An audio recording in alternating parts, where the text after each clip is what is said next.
자, 제2절 부작위범입니다. 자, 서론을 보기 전에 제가 첫 시간 때 구성요건 해당성 설명하면서요. 여기서 주체, 객체, 행위, 결과 등이 있다 했죠. 그 중에서 행위를 설명할 때 행위는 두 가지가 있다. 하나는 자기범이 있고 하나는 부작위범이 있는데 이 자기라고 하는 것은 거동이 있다는 말이고요. 부작이라고 하는 것은 거동이 없는 것이다. 이렇게 설명을 한 바가 있습니다. 지금 그 부작위를 하고 있는 것입니다. 개념을 볼게요. 범죄는 적극적 행위라고 하는 자기는 물론 소극적 행위라고 하는 부작위에 의해서도 실현될 수가 있다. 여기서 부작위라고 하는 것은 아무것도 하지 않는 것이 아니라 규범적으로 기대되는 특정된 행위가 있는데 그 특정된 행위를 하지 않는 것을 말합니다. 예를 들면 한강에 아이가 빠졌잖아요.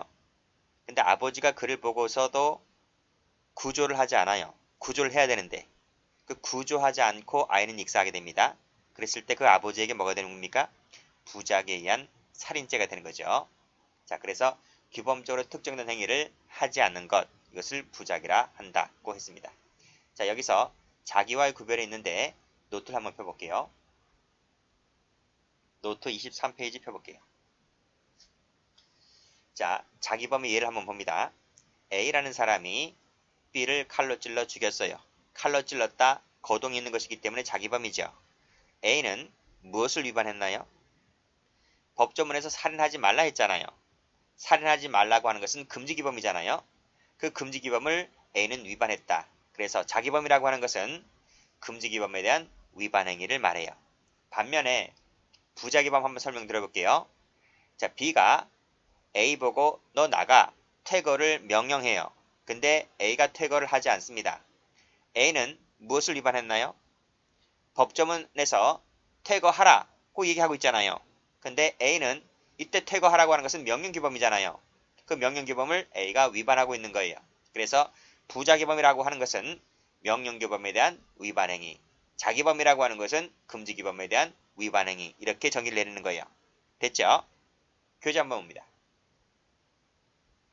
교재를 와보면 자, 부작위는 명령규범에 대한 위반행위. 자, 금지규범에 대한 위반행위가 뭐라고요? 자기. 그런 점에서 자기와 구별된다고 봤습니다. 됐죠? 자, 밑에 팔려 볼게요. 자, 범죄는 보통 적극적인 행위에 의해서 실행되지만 적극적 행위 밑줄 그으시고 이걸 뭐라 불러요? 그렇지. 자기라고 불러요. 부작위 밑줄 그으시고 부작위에서도 실현될 수가 있다. 밑에 2번 이때 형법적으로 부작위 밑줄 그으시고 이 부작위로서의 의미를 갖기 위해서는 자, 밑에 보호법익 주체에게 결과 발생에 위험이 있는 상황에서 여기서 동그라미 1번 즉 위험이 있는 상황이 발생해야 돼요. 어떤 경우? 적어볼까요? 물에 빠진 아이 이게 바로 결과 발생에 위험이 있는 상황인 거예요.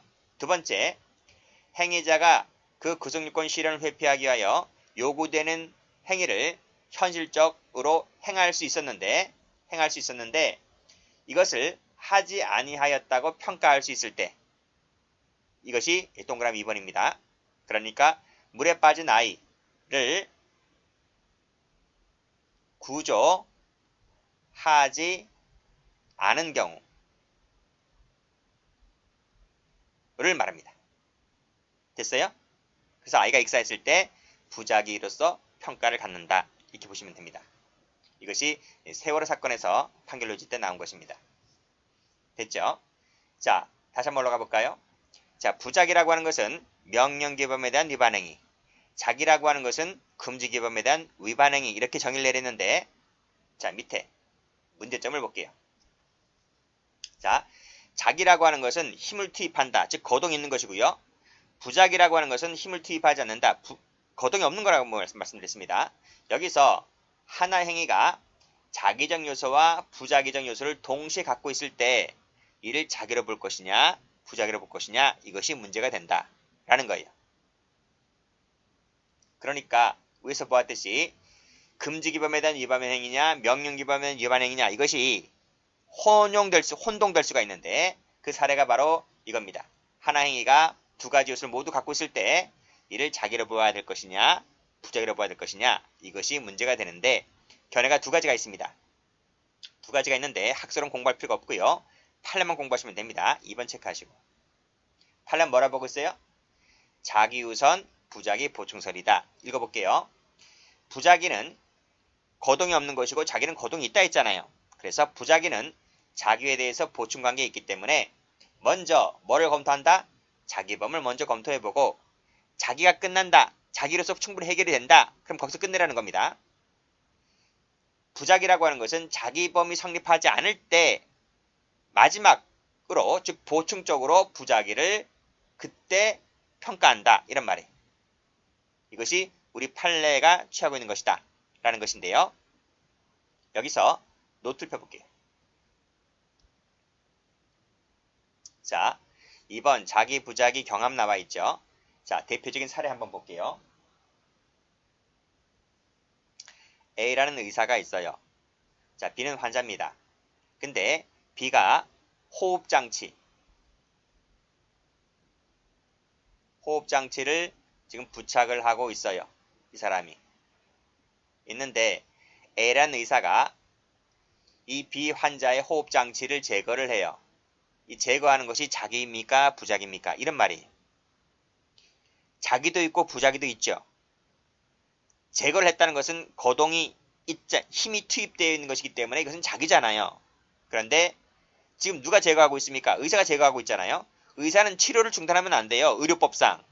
그래서 치료 중단이라고 하는 이 부자기도 지금 동시에 갖고 있는 거예요. 그래서 호흡장치를 제거했다는 것은 이 의사에게는 자기도 있지만 부자기도 아울러 갖고 있는 거예요. 이것을 자기 몸으로 볼 것이냐 부자기 몸으로 볼 것이냐가 문제가 되는데 판례가 어떻게 한다고요?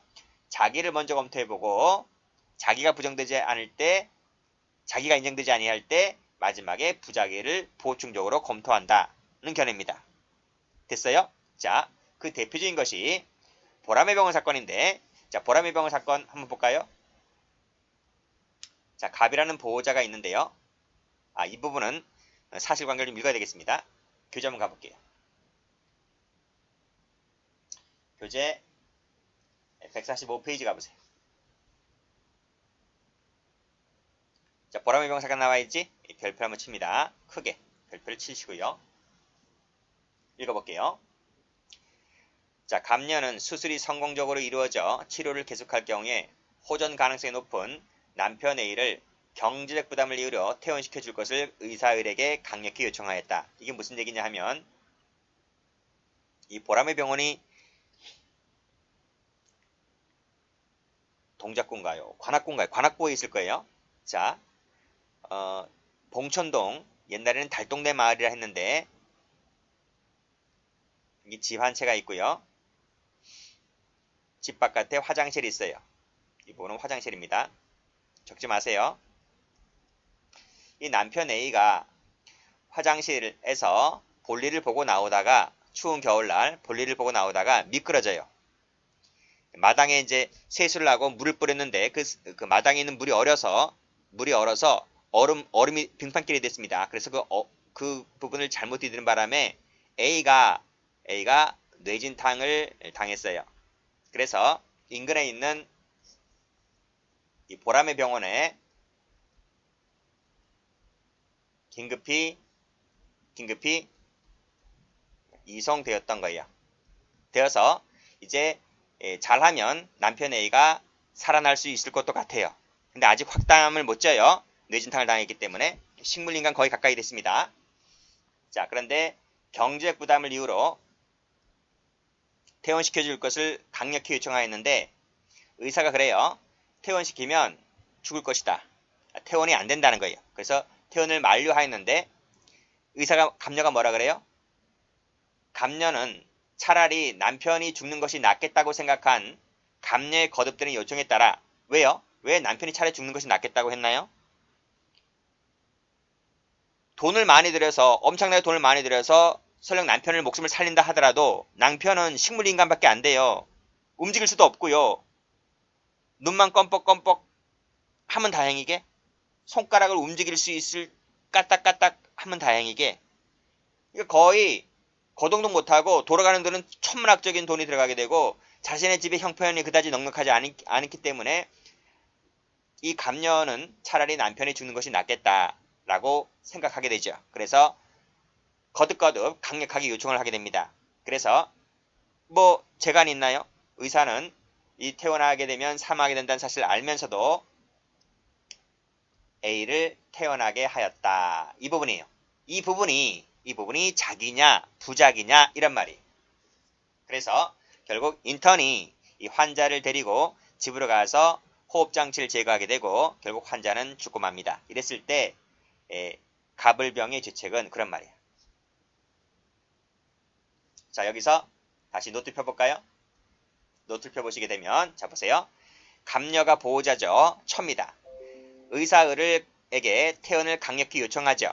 그래서 결국 주치의는 인턴에게 퇴원 조치를 하게 하는데 이 퇴원 조치하게 하였다는 것이 자기적 요소도 있지만 부자기적 요소도 같이 갖고 있다는 거예요. 우리 판례가 뭐라고요? 자기 우선 부자기 보충설에 따라서 자기를 먼저 검토한다고요. 검토해보니까 판례가 뭐라 그래요? 자기가 충분히 인정된다는 거야. 부자기까지 갈 필요가 없다는 거야. 그래서 자기에 의한 살인 방조죄를 인정했다라는 겁니다. 둘은 공모하지 않았어요. 보호자와 의사가 남편을 죽입시다. 이렇게 죽입시다. 라고 공모한 바는 없죠. 그래서 공동정범 되지 않고 죽을 수도 있다. 라고 했기 때문에 죽음을 용이하게 했기 때문에 살인 방조죄만 될 뿐이다. 라고 봤습니다. 자, 됐죠? 그럼 아내는 어떤 죄가 되나요? 아내는 부작위에 의한 살인죄가 돼요. 자세한 것은 뒤에서 배우고요. 다시 교재 한번 와보세요. 자, 판결문지 1번 보세요. 두 번째 줄에 퇴원을 허용하는 조치를 취했다. 이 조치를 취한 것이 자기냐 부작이냐라고 하는 것인데 빨간색으로 자기 동그라미 그리고 방조죄 동그라미. 됐죠? 부작위 하면 틀리고요. 공동정범 하면 틀려요. 가로 2번. 자, 두 번째.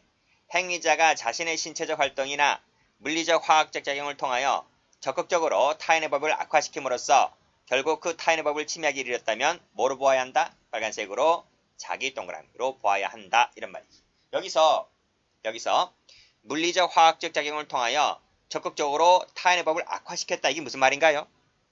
이게 무슨 말이에요? 여기서부터 여기까지가 무슨 말이냐고요? 위에 나와 있잖아. 위에. 여기. 호흡장치를 제거한 거. 그치?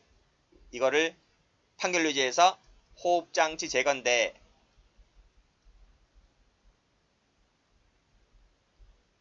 이 제거를 어떻게 표현했다? 물리적 화학적 작용을 통하여 적극적으로 타인의 법을 악화시켰다. 이렇게 표현하고 있는 겁니다. 이걸 뭐로 봤다? 자기로 보았다. 이런 말이에요. 그리고 그 밑에 이 자기에 의해서 악화된 법익 상황을 다시 되돌이키지 아니하였다. 이건 무슨 말이야?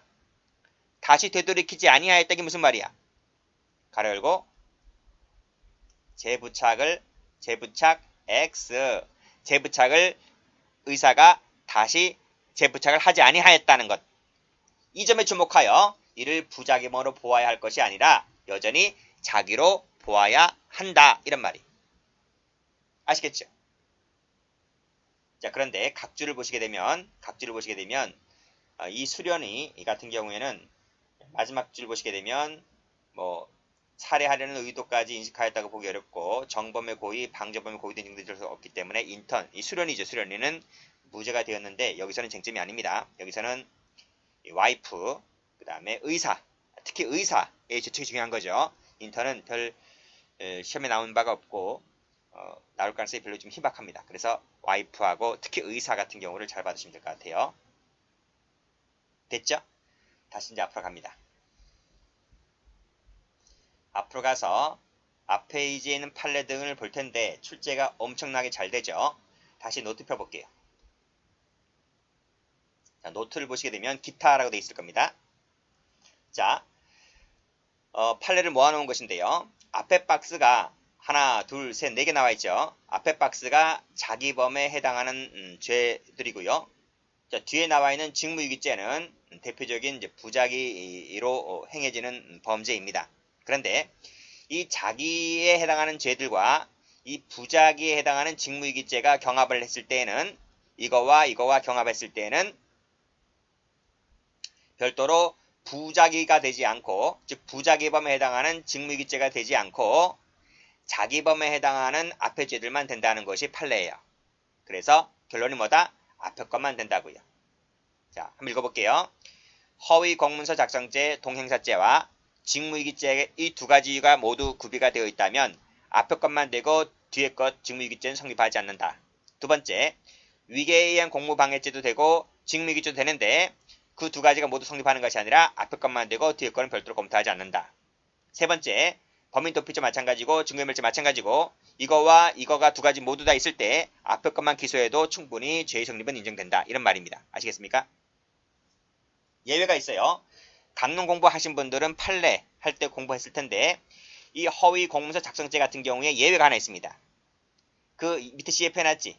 자, 농지 불법 전용 허가를 신청하였는데 공무원이 이를 허가해 주기 위해서 한 것이라면 그때는 두 가지 죄가 다 된다. 경합범위 된다는 것이 판례예요. 이것만 예외. 됐죠? 자, 여기서 다시 한번 교재를 갑니다. 자, 판례 나와 있지? 전부 다 별표 치는 것들인데 책이 지저분해지기 때문에 별표도 안 칠게요. 아, 그리고 이거 설명 안 했네요. 노트 다시 한번 펴보세요. 허위 공문서 작성, 위계에 따른 공직방, 도피, 증거인멸 이 네 가지는요. 전부 다 비리은폐 목적일 때. 비리은폐 목적일 때를 말합니다. 비리은폐 목적일 때는 자기범만 된다. 그러나 비리은폐 목적이 아니라 농지 불법 전용 허가를 신청하였는데 이를 허가해 주기 위한 것이라면 두 개의 죄가 모두 성립하게 되고 경합범위 된다. 됐죠? 다시 한번 와볼게요. 자, 판례 보시게 되면 적극적으로 은폐할 목적이니까 비리은폐 목적이죠. 밑에 두 번째 판례. 그 허가 조건 위배 사실을 숨기기 위하여 하기 때문에 역시 비리은폐 목적이죠. 그쵸? 등등. 그랬을 때는 자, 세 번째 줄에 허위 공문서 작성죄 및 동행사죄만이 되고 자, 빨간색으로 이렇게 동그라미 치시면 되겠네요. 그리고 검은색으로 직무유기죄 밑줄 그시고 X. 직무유기죄까지 된다 그러면 틀립니다. 자, 밑에 판례. 그 허가 조건 위배 사실을 숨기기 위하여 허위 복명서를 작성 행사했을 때는 누가? 공무원이 그랬다는 거예요. 그랬을 때는 빨간색으로 허위 공문서 작성죄만 동그라미만 됩니다. 그리고 검은색으로 직무유기죄 밑줄 그시고 X. 자, 밑에 판례. 자, 피고인은 이제 공무원입니다. 밑에 스스로 중간결제를 하는 등 위계로서 자, 농수산국장의 최종 평가를 받았다면 이것이 자기입니까? 부자기입니까? 아, 자기잖아요. 그쵸? 그래서 빨간색으로 위계에 따른 공직방만 동그라미. 빨간색으로 이것만 되는 것이지. 검은색으로 직무유기죄 밑줄 X. 됐죠? 자, 그 다음 밑에 판례. 자, 경찰관입니다. 밑에 조치를 취하지 않고 오히려 범인에게 전화로 도피하라고 권유하고 있죠. 이 자기입니까? 부자기입니까? 전화 때리고 있잖아요. 거동 있는 것이기 때문에 빨간색으로 도피죄만 동그라미만 됩니다. 검은색으로 밑에 옆에 직무유기죄 밑줄 그시고 X. 두 가지 죄가 다 된다고 하면 틀려요. 밑에 판례. 경찰서 방범 과장이니까 공무원이죠. 마지막에 부하 직원에게 압수한 변조 기판을 돌려주라고 지시했습니다. 자기입니까? 부자기입니까? 자기죠. 빨간색으로 증거인멸죄만 동그라미만 되고 검은색으로 직무유기죄 밑줄 그시고 X. 되지 않는다. 됐죠? 다음 페이지. 자, 이 판례도 출제가 잘 됩니다. 자, 방금 자기우선 부자기 보충설에 따라서 자기만 성립한다라고 봤습니다. 자, 그런데 하나의 행위가 부자기적 요소와 자기적 요소가 동시에 충족했을 때 검사가 빨간색 재량에 따라서 밑에 재량에 따라서 자기범으로 기소하지 않고 빨간색으로 부자기범인 직무유기죄로만 밑줄자 밑에 직무유기죄로만 밑줄자 기소할 수 있느냐? 할 수가 있다. 이런 말이. 왜요? 부자기적 요소가 전혀 없는 건 아니기 때문에. 그쵸? 이걸 형사법에서 뭐라 그래요? 형사법에서 일죄의 일부에 대한 적으세요. 공소제기 가능하다는 것이 판례죠. 그쵸? 그래서 화살표 하시고 부작위 범인 직무유기죄로만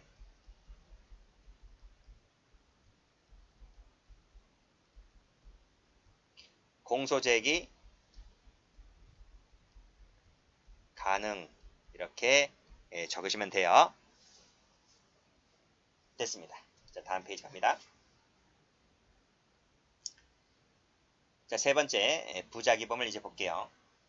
자, 부작위범이라고 하는 것은 부작위에 의해서 범하는 범죄를 부작위범이라고 합니다.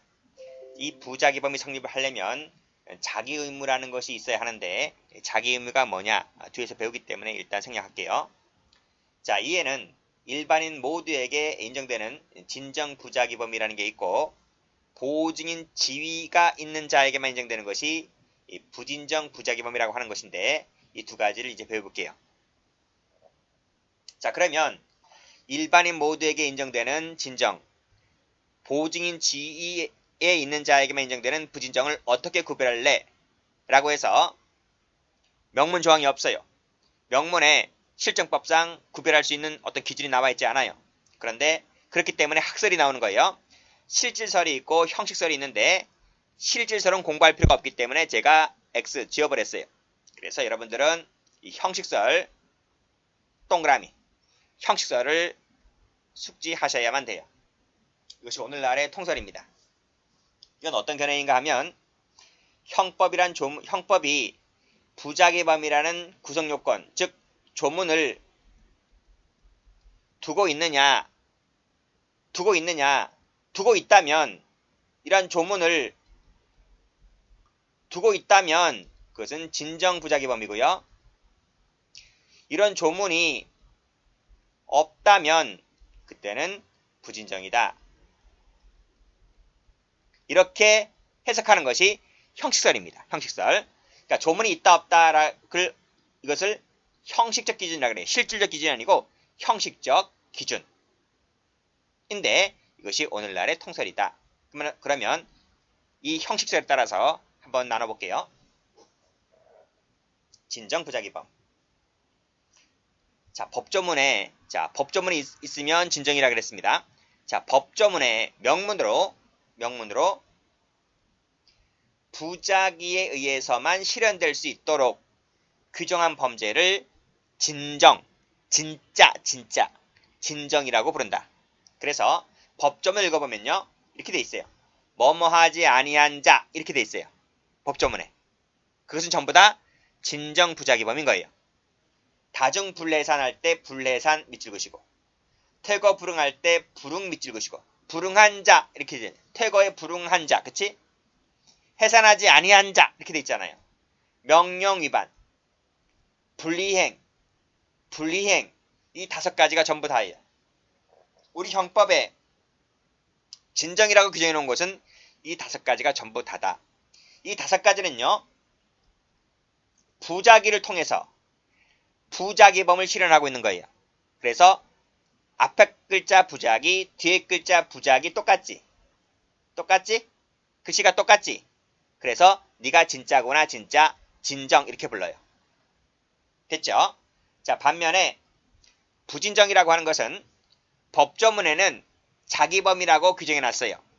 그래서 밑에 뭐뭐한 자 이렇게 살해한 자, 상해한 자 이렇게 자기범 형태를 규정해놨는데 이것을 부작위로도 실현할 수 있는 범죄를 부진정, 짝퉁이라 해요. 짝퉁이라고 불러요. 그래서 이것을 부진정 부작위범 이렇게 불러요. 자, 살인자 한번 볼게요. 얘가 나와 있는데 사람을 살해한 자 이렇게 돼 있잖아요. 법조문에 자기범 형태를 규정해놨잖아요. 그래서 기억번 목졸라 죽였다. 이건 자기잖아요. 그런데 목졸라 죽인 것이 아니라 산모가 아이에게 젖을 주지 않아서 아이가 사망해요. 그럼 부작위잖아요. 그래서 이 살해라는 것이 자기로도 할 수 있지만 부작위로도 할 수 있는 거 짝퉁이다. 부진정이다. 이렇게 불러요. 그래서 자 밑에 보시면 이것은 부작위를 통해서, 즉 I에게 젖을 주지 않는다는 부작위를 통해서 자기범을 실현하고 있잖아요. 그쵸? 그래서 앞에 글자와 뒤에 글자가 다르지, 불일치하지, 짝퉁이다 이런 말이. 그래서 시험 문제 어떻게 나오는가 하면 여기다가 색깔 칠하세요. 자, 지금 색깔 칠해 놨을 겁니다. 제가 여기 부작위범이라는 색깔, 밑에 자기범에다가 색깔. 그래서 기출문제를 가보게 되면요, 이 색깔 칠한 부분을 바꿔요. 그래서 진정 부작위범이라고 하는 것은 부작위에 의한 자기범이다. 틀렸어요. 그쵸? 부작위에 의한 부작위범을 진정이라고 부르는 거예요. 이해할 때는, 처음에 설명드릴 때 이해가 되는데 나중에는 막 헷갈려요. 그래서 제가 이해하기 쉽게 앞에 글자와 뒤에 글자가 똑같다, 진짜다, 진짜, 진정. 앞에 글자와 뒤에 글자가 다르다, 짝퉁이다, 부진정. 이렇게 외우시면 됩니다. 됐는가요? 자, 여기서 노트를 다시 한번 펴볼게요. 노트를 보시면 제가 형식설에 따라서 진정, 부진정을 이렇게 구별했어요. 자, 보시면 진정이라고 하는 것은요, 부작위 그 자체를 실현했을 때 진정이라고 한다. 그러니까 법조문 자체에는 부작위라고 규정해 놓은 거, 불태거, 퇴거하지 않는다, 해산하지 않는다, 집합하지 않는다, 이행하지 않는다. 이 5가지입니다. 그렇죠? 그리고 부진정이라고 하는 것은 자기가 원칙이지만 이것이 부작위로도 실현될 수 있는 거, 그걸 부진정이라고 한다. 그래서 법조문 자체 250조를 보게 되면요, 살해라는 자기범 형태를 규정해 놓았지만, 그래서 예를 보게 되면 칼로 푹 찌르지, 자기엔 살인죄가 되잖아요. 그런데 아이가 물에 빠졌는데 아빠가 구조를 하지 않아요. 이것은 부작위로서 살인죄를 실현하고 있는 것이죠. 이것이 바로 대표적인 부진정 부작위범이다. 이렇게 보시면 됩니다. 그래서 앞으로 우리가 공부할 때는 이 부진정 부작위범을 위주로 해서 공부를 할 거예요. 자, 교재 오시고요. 털려볼게요. 자, 위에서 뭐라고 했나요? 조문에 있으면 진정이고 조문에 없으면 부진정이라고 했습니다. 털려봅니다. 일정한 기간 내에 잘못된 상태를 바로잡으라는 행정청 지시를 이행하지 않았다는 것을 구성요건 요소로 한다. 뭐뭐 하지 않았다는 것이, 이거 지울게요. 뭐뭐 하지 않았다는 것이 법조문에 있대요. 그치? 법조문에 있으면 진정입니까? 부진정입니까? 빨간색으로 진정이죠. 진정 동그라미. 됐죠? 자, 밑에 판례. 공중위생관리법상에 조문 나와 있는데요. 뭐뭐를 하지 않았다. 밑줄 그으시고. 이게 공중위생관리법 20조 1항에 나와 있대요. 법조문에 있어요? 있잖아요, 지금요. 진정입니까? 부진정입니까? 빨간색으로 진정 동그라미, 진정이다. 이렇게 보시면 되겠습니다. 됐죠? 여기까지 합니다.